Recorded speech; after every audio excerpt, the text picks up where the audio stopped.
할렐루야. 할렐루야. 오늘은 우리 주 예수님 부활하신 부활주일이 되었습니다. 놀랍고 복된 부활주일, 우리에게 허락하신 하나님 앞에 감사드리고 함께 예배하는 우리 식구들을 예수님 이름으로 환영하고 또 축복합니다. 오늘 말씀은 부활장이라고 알려진 이 고린도전서 15장의 한 부분을 우리가 읽었습니다. 이 본문을 통해서 우리의 부활 신앙을 새롭게 하고자 이 본문을 선택했습니다. 먼저 본문의 배경은 다음과 같습니다.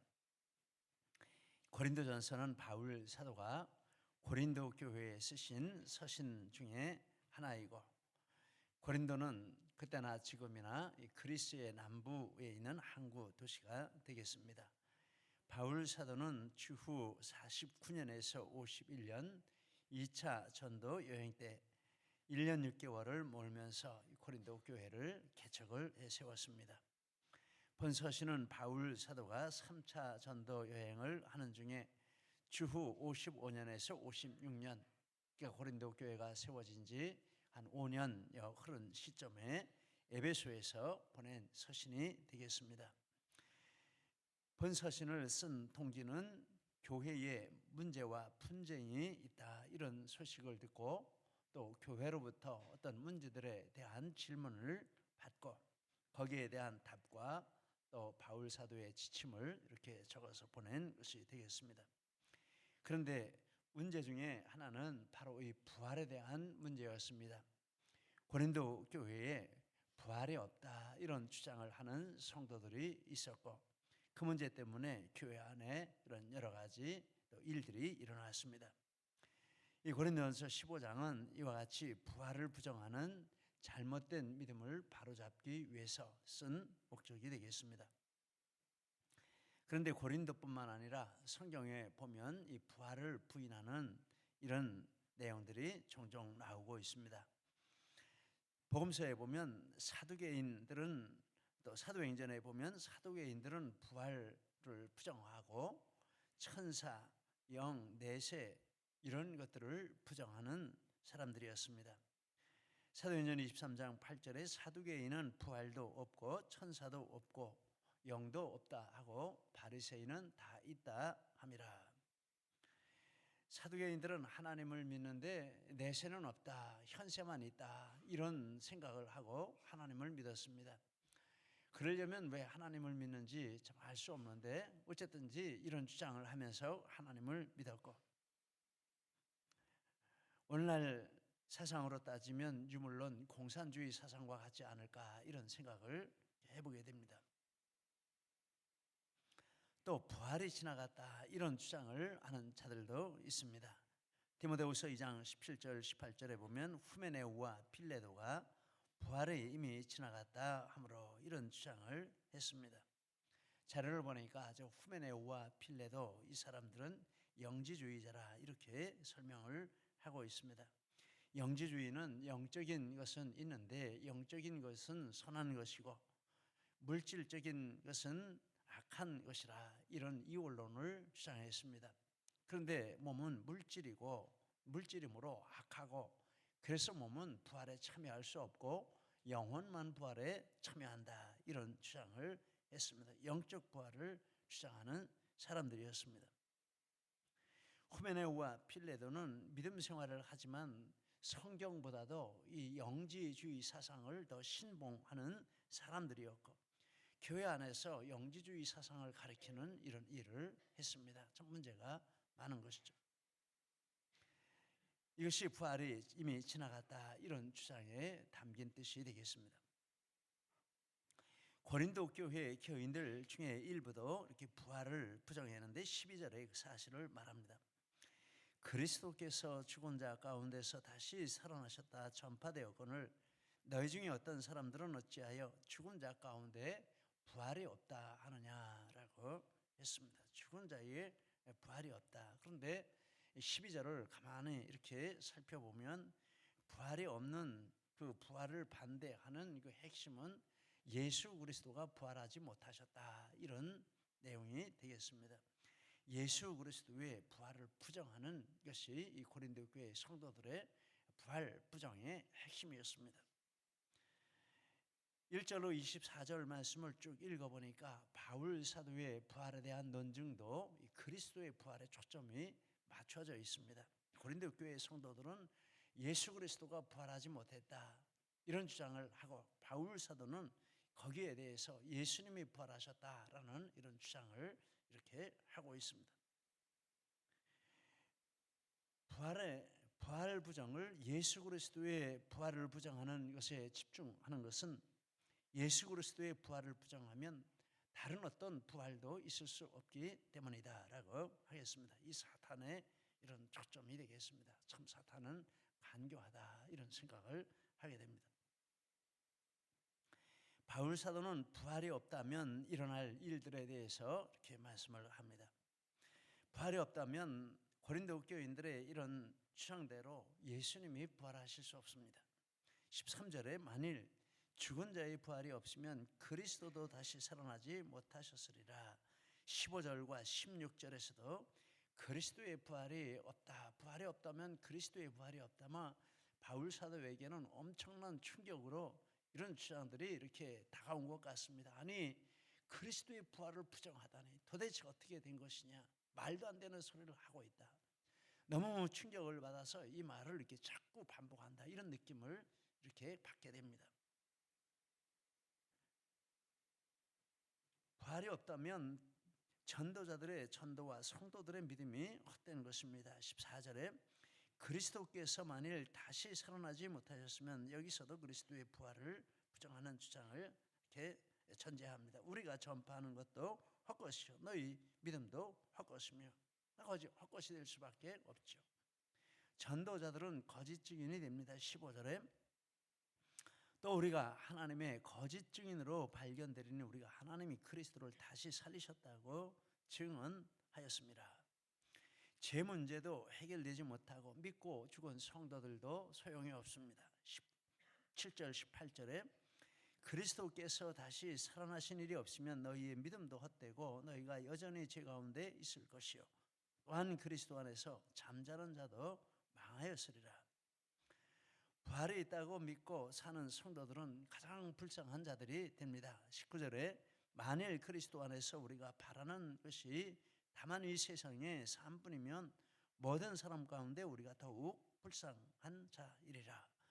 부활 소망이 없으면 부도덕한 삶을 살게 됩니다. 32절에 죽은 자가 다시 살아나지 못한다면 내일 죽을 터이니 먹고 마시자 하리라. 이런 여러 가지 일들이 이 부활을 부정할 때 일어난다라고 말씀을 합니다. 그리고 그 핵심은 그리스도의 부활이라. 왜냐하면 그리스도가 부활하셨다면 다른 부활도 가능한 것이고, 그리스도가 부활하지 못하셨다면 다른 부활도 있을 수 없는 것이 되는 것입니다. 부활이 없다면 그리스도의 부활이 없는 것이고, 그리스도의 부활이 없다면 그리스도인이 가장 불쌍한 자이고, 이 세상에서 바르게 산다, 도덕적으로 산다, 이런 것이 아무 의미가 없다라고 말합니다. 부활이 없고 그런데 이상 살다 죽으면 끝인데 무슨 그런 것들이 가능하겠습니까? 아무 의미가 없다라는 말씀입니다.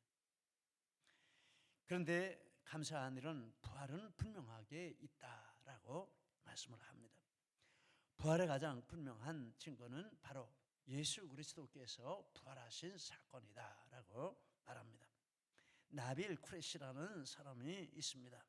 이 사람은 철저한 이슬람 신자였습니다. 대대로 내려오는 이슬람 가문의 신자인데, 대학 때 신실한 크리스천 친구인 데이비드의 예수님에 대한 확신과 지식을 겸비한 전도에 힘입어 알라를 떠나 예수께 왔습니다.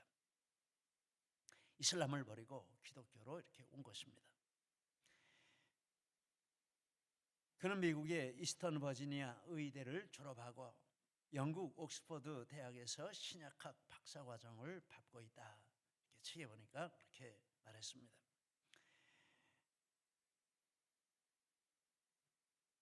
제 책이 2019년 판이니까 지금 2024년이니까 아마 지금 박사 학위를 받았을 것이다 라고 생각하게 됩니다.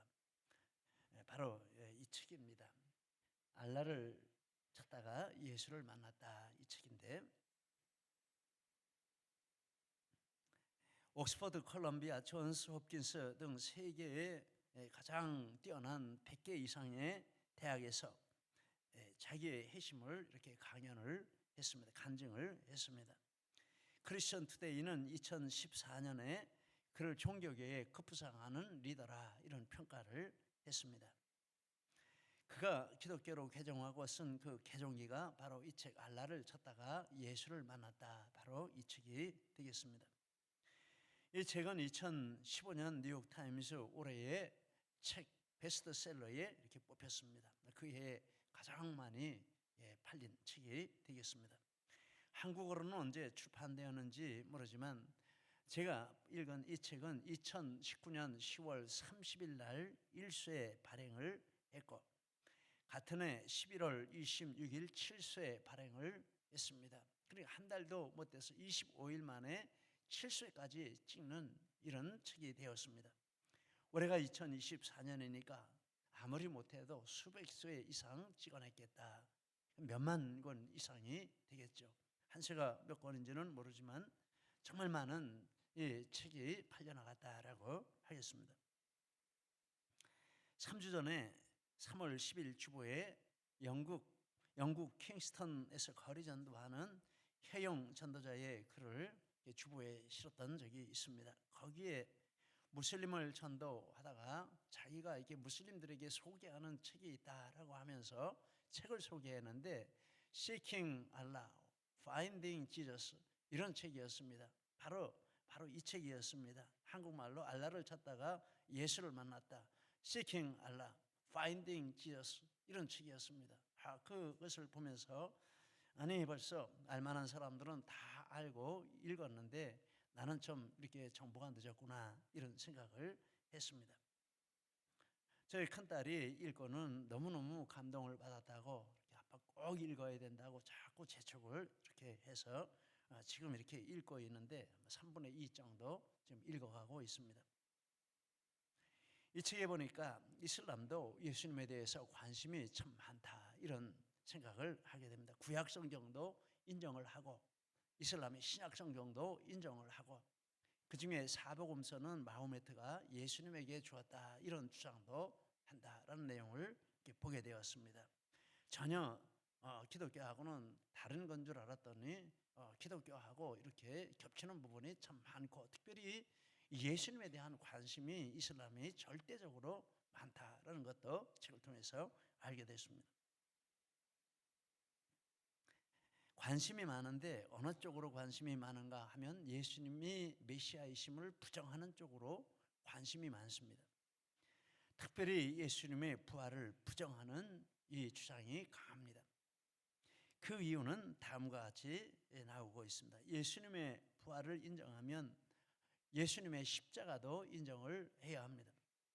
왜냐하면 사람이 죽지 않으면 살아날 수 없으니까 부활을 인정하면 예수님의 십자가의 죽으심도 인정을 해야 하고, 또 십자가와 부활을 인정한다면 십자가와 부활의 의미에 대해서 성경이 말씀하는 그 진리들을 다 수용을 하고 받아들여야 하는 것이 됩니다.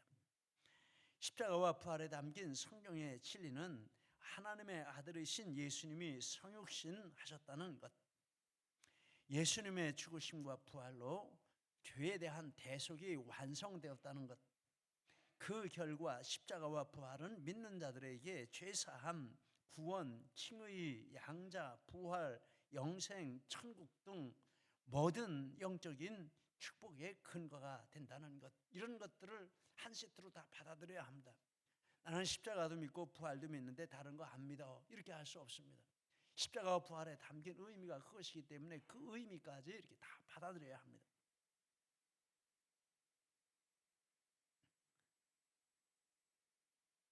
그러므로 이슬람 신자들이 예수님의 십자가와 부활을 인정하게 되면 그 순간에 마음의 틀을 버리고 예수님께로 와야 하는 이런 일이 됩니다. 그런데 이 일이 일어난 사람이 있는데 바로 이 책을 쓴 나빌 쿠레시에게 이 일이 일어났습니다. 나빌은 이슬람교의 교리를 따라서 예수님의 부활을 부정하는 이런 입장을 이렇게 가지고 있었는데 이 데이비드하고 논쟁을 계속 해갔습니다. 계속 해가면서 자신의 입장을 개진을 하고 데이비드의 말을 들으면서 이런 내용들이 이 책에 이렇게 나옵니다. 그런데 이슬람의 교리는 예수님이 십자가에서 죽지 않으셨다, 부활을 부정해야 되는데 부활을 부정하는 방법이 죽지 않으셨다, 살아있었다라는 이런 논증으로 주장으로 부활을 부정하는 이런 주장을 펴고 있습니다. 살아있었다라는 그 주장은 기절론이라고 합니다. 예수님이 십자가에 못 박히신 것은 맞지만 죽으신 것은 아니고 기절하셨다가 깨어나신 것이다, 이런 주장을 하고 있습니다. 데이비드와 그의 크리스천 동료들은 기절론이 성립될 수 없는 근거를 제시를 합니다. 이슬람은 수위를 덮었을 때 예수님이 생존해 있었다라고 주장합니다. 예수님이 십자가에 못 박히고 거기까지는 인정합니다. 십자가에 내려서 수위를 덮은 것까지는 인정합니다. 그런데 그때까지 기절해 있었다라고 합니다. 그런데 과학자들의 연구에 의하면 수위의 피는 혈청과 응혈이 분리되었는데 그것은 사람이 죽은 다음에 나타나는 이런 현상이라고 합니다. 또 이슬람은 군사가 예수님의 옆구리를 창으로 찔렀을 때 피와 물이 나왔다라는 말을 쏟아져 나왔다, 이렇게 표현을 합니다. 즉 심장이 이렇게 뛰고 있었는데 이렇게 찔러가지고 핏줄이 터지니까 심장이 이렇게 뛸 때 콸콸 이렇게 쏟아져 나왔다라는 것입니다. 그래서 이 창으로 옆구리를 찔렀을 때 피가 쏟아져 나온 것은 예수님이 생존해 있다는 증거다라고 하는 것입니다. 그런데 데이비드와 그 크리스천 동료는 원문을 가지고 이렇게 또 논증을 합니다. 나오더라라는 말은 그런 식으로 쏟아져 나왔다, 이런 원뜻이 있는 것이 아니고 그냥 흘러나왔다, 이런 뜻이다라고 이렇게 설명을 하고, 그냥 흘러나왔고 또 그 다음에 보면 피와 물이 나왔다라고 이렇게 말씀을 하는데 피와 물이 분리되어 나온 현상도 죽은 사람에게서 나타나는 그런 변화다라고 이렇게 말을 하고 있습니다. 그런데 이 나빌은 피와 물이 분리되었다, 이것을 모르고 있었다라는 내용이 나오고 있습니다. 또한 군병들이 예수님을 창으로 찌른 그 시간은 예수님이 죽으신 것을 확인한 후에 찔렀다라고 말하는데 예수님이 죽으셨다라는 성경 구절을 이슬람 사람들은 모른다라는 것입니다.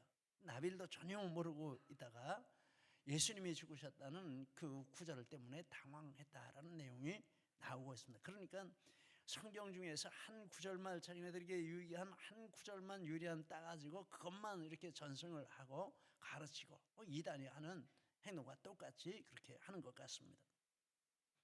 그래서 군병들이 예수님을 찌르신 것은 죽으신 다음에 그 죽음을 더욱 분명하게 하기 위해서 창으로 찌른 것이고, 십자가에 달리셨는데 아래에서 위로 찔렀기 때문에 모든 장기가 다 파열되고 또 심장까지 찔렀기 때문에 죽은 다음에 그 피가, 심장에 있던 피가 흘러나온 것이라, 그리고 피와 물이 분리된 것은 죽은 다음에 일어나는 현상이기 때문에 예수님이 죽으심은 이중으로 확실하다, 이런 논리를 펴니다.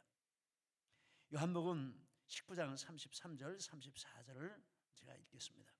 예수께 이르러서는 이미 죽으신 것을 보고 다리를 꺾지 아니하고 그 중에 한 군인이 창으로 옆구리를 찌르니 곧 피와 물이 나오더라. 33절은 이슬람 사람들이 모르는 부분입니다. 읽지를 않고, 그 다음에 피와 물이 나왔다, 이 피가 물이 나왔다라는 것도 모르고 피만 나왔다 이렇게 하고, 또 나왔다라는 단어를 이렇게 콸콸 이렇게 나왔다라는 뜻으로 이렇게 가르친다라는 것입니다. 왜곡을 한 것이죠. 그리고 기타 이슬람의 기절론에 대해서 하나하나 증거를 반박하고, 그리고 마지막으로 1세기부터 현대까지 예수님의 십자가에 대한 죽으심을 연구해온 모든 기독교 학자들은 물론 비기독교 학자들까지 이 분야에 대해서 연구한 학자들은 100% 예수님이 십자가에 죽으신 것을 인정한다라는 것입니다. 다 동의하고 일치한다라고 합니다. 그러니까 이런 부분까지 대학생인 데이비드가 이렇게 살펴보고 성경만 읽은 것이 아니라 그런 주변의 이런 책들도 다 읽어보고 이렇게 이제 나비라고 이렇게 논증을 하는 이런 장면이 나오고 있습니다. 참 부러웠습니다.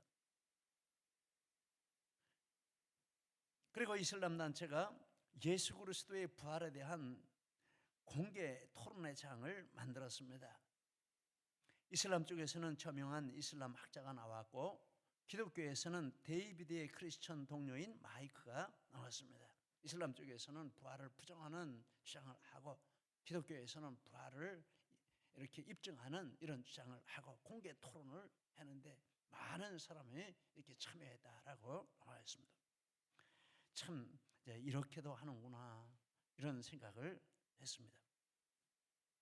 저명한 이슬람 학자는 위에서 말한 대로 부활을 부정하는 그런 내용은 없고 십자가에서 예수님이 죽으시지 않으셨다 이것에 초점을 맞추어서 주장을 했습니다. 마이크는 예수님의 부활 논증을 다음과 같이 이렇게 전개를 했습니다. 전제가 있습니다. 예수님의 대속적 죽음과 부활은 기독교의 시작부터 지금까지 근본적 결이었고 그러므로 기독교의 운명은 전적으로 십자가와 부활에 달려있다라는 점.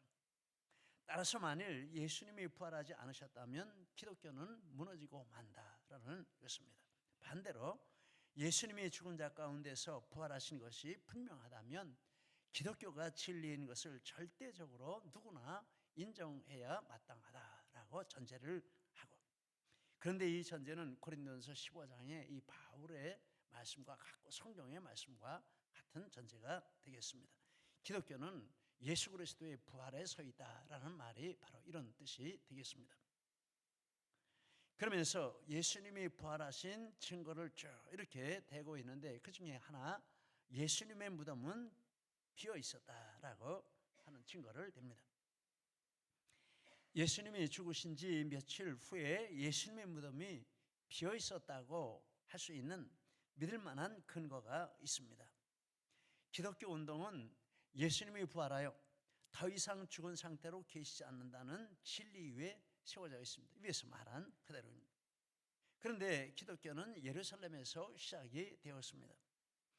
그런데 예수님의 시신이 예루살렘에 있었고 무덤에 있었고 그래서 기독교인들이 예수님이 부활했다라고 이렇게 주장하며 선포할 때 그것을 제압할 수 있는 가장 확실한 방법은 무덤에서 예수님의 시신을 꺼내서 전시하는 겁니다. 여기 봐라. 예수가 죽어서 여기 이렇게 있는데 뭐 예수가 부활했다고 엉뚱한 소리를 하냐. 이렇게 하면 탄압할 필요도 없고 박해할 필요도 없고 저절로 증거가 된다라는 것입니다. 그런데 웬일인지 모르지만 전혀 그렇게 유대 당국자들이 하지 못했다라는 것입니다. 또한 유대 당국자들이 보인 반응이 있는데 제자들이 예수님의 시신을 훔쳐갔다 이런 반응을 보였다라는 것입니다. 마태복음 28장 11절로 15절에 그 내용이 나오고 있습니다. 이 말을 다르게 말하면 무덤이 비어있다라는 것을 인정하는 셈이 된다라는 것입니다. 그렇지 않습니까? 시신을 훔쳐갔다라고 하니까 지금 무덤이 그래서 비어있다라는 것이죠. 그래서 예수님의 무덤이 비어있는 것을 그들이 이렇게 인정하게 되었고 그리고 예수님의 부활에 대한 증인들은 많고도 또 분명하다라고 합니다. 예수님의 부활 증인은 일시에 본 남자만 500명이 넘습니다. 본문 5절에서 6절. 그리고 극단적인 반대자였던 바울에게도 보이셨습니다. 8절과 사도행전 9장에 이렇게 나와 있습니다. 그런데 예수님의 제자들은 어떤 사람들입니까? 부활을 믿지 않던 사람들이었습니다. 예수님이 부활한다 할 때 절대 안 믿던 사람들이었습니다. 예수님이 십자가에 죽으시자 다 도망간 사람들이었습니다. 그런데 이 제자들이 목숨을 걸고 예수님이 부활하셨다고 그 소식을 전파했습니다. 그런데 이렇게 무서워서 안 믿고 무서워서 도망간 이 제자들이 어떻게 예수님의 부활을 목숨을 걸고 전할 수 있었겠느냐? 바울은 예수님을 혐오하던 사람이었습니다. 예수님을 전하는 스데반을 죽인 사람이었습니다. 그런데 이 사람이 어떻게 180도 완전히 바뀌어가지고 부활을 전하는데 목숨을 걸었느냐라는 것입니다. 이것을 설명할 수 있는 방법은 부활하신 예수님이 그들을 만나 주셨기 때문이다라는 것입니다. 500명에게 이렇게 나타나셨고 바울 사도에게 나타나시고, 이것이 이 사람들의 변화를 증명할 수 있는 가장 합당한 방법이다라는 것입니다. 예수님의 부활은 우리가 지금 숨쉬는 것만큼이나 분명하고 확실한 진리다라고 하겠습니다. 예수님의 부활을 연구하는 학자들도 기독교 학자이거나 비기독교 학자이거나를 막론하고 거의 절대 다수가 자료를 근거해서 본다면 예수님이 부활했다는 이 주장이 맞다, 이렇게 인정을 한다는 것입니다. 믿고 안 믿고는 다음 문제고, 순전히 자료에 근거해서 1세기 그때부터 지금까지 존재해온 여러 자료, 문헌과 또 기타 다른 고고학적인 자료, 이런 것들에 근거해서 보면 예수님의 부활이 있다는, 예수님이 부활했다는 그 주장은 적어도 틀리지 않다. 내가 믿거나 안 믿거나를 떠나서 그렇다라고 인정을 한다는 것입니다. 학문적인 관점에서 그렇다라는 것입니다. 우리는 예수님의 부활을 믿습니다. 이 책을 읽으면서 데이비드는 대학생인데 이와 같은 성경 지식, 신학 지식, 확신을 가지고 이런 이슬람 신자를 변화시키는 이런 일을 했다라는 것을 보면서 마음에 많은 도전을 받았습니다. 정말 이게 진짜 신앙이구나, 우리는 그렇게 못하는구나, 이런 또 자책감도 생기면서 다시 한번 마음을 다짐하는 이런 시간을 가지게 되었습니다. 여러분, 예수님은 부활하셨습니다. 부활 신앙이 있어야지 예수 믿는 것입니다. 그냥 교회에 대충 와서 대충 그냥 신앙, 교회 생활하고 그래서 겉으로만 신앙생활해서 안 되는 것이고, 정말 믿어야 할 두 가지 진리가 있다면 예수님의 십자가를 믿어야 합니다. 두 번째는 예수님의 부활을 믿어야 합니다. 이게 있어야 살아있는 믿음입니다. 예수님은 부활하셨습니다. 할렐루야. 예수님은 부활하셨습니다. 할렐루야. 그리고 부활신앙이 우리를 새롭게 하고 소망을 가지게 하는 근거가 되는 것입니다. 그래서 이렇게 부활신앙을 가지면 예수님의 부활의 능력이 우리에게 이와 같이 나타난다라고 성경은 말씀을 합니다. 첫째, 죄사함의 능력이 나타납니다. 본문 3절 4절에 같이 읽겠습니다. 성경대로 그리스도께서 우리 죄를 위하여 죽으시고 장사 지낸 바 되셨다가 성경대로 사흘 만에 다시 살아나사 죽으심과 부활의 가장 근본적인 목적은 우리의 죄사함입니다. 예수님의 십자가와 부활은 우리의 죄를 사하는 능력이 이것을 가져온다라고 말씀합니다. 두 번째, 죄악을 이기는 삶을 사는 능력을 주십니다. 55절 57절에 같이 읽겠습니다. 사망아 너의 승리가 어디 있느냐? 사망아 내가 쏘는 것이 어디 있느냐? 우리 주 예수 그리스도로 말미암아 우리에게 승리를 주시는 하나님께 감사하노니. 죄는 사망을 가지고 오는데 이 죄악과 사망을 이기는 능력이 예수님의 십자가와 부활로부터 우리에게 주어진다라고 말씀합니다. 세 번째, 죄 일에 더욱 힘쓰는 삶을 살게 합니다. 58절 같이 읽겠습니다. 그러므로 내 사랑하는 형제들아, 견실하며 흔들리지 말고 항상 주의 일에 더욱 힘쓰는 자들이 되라.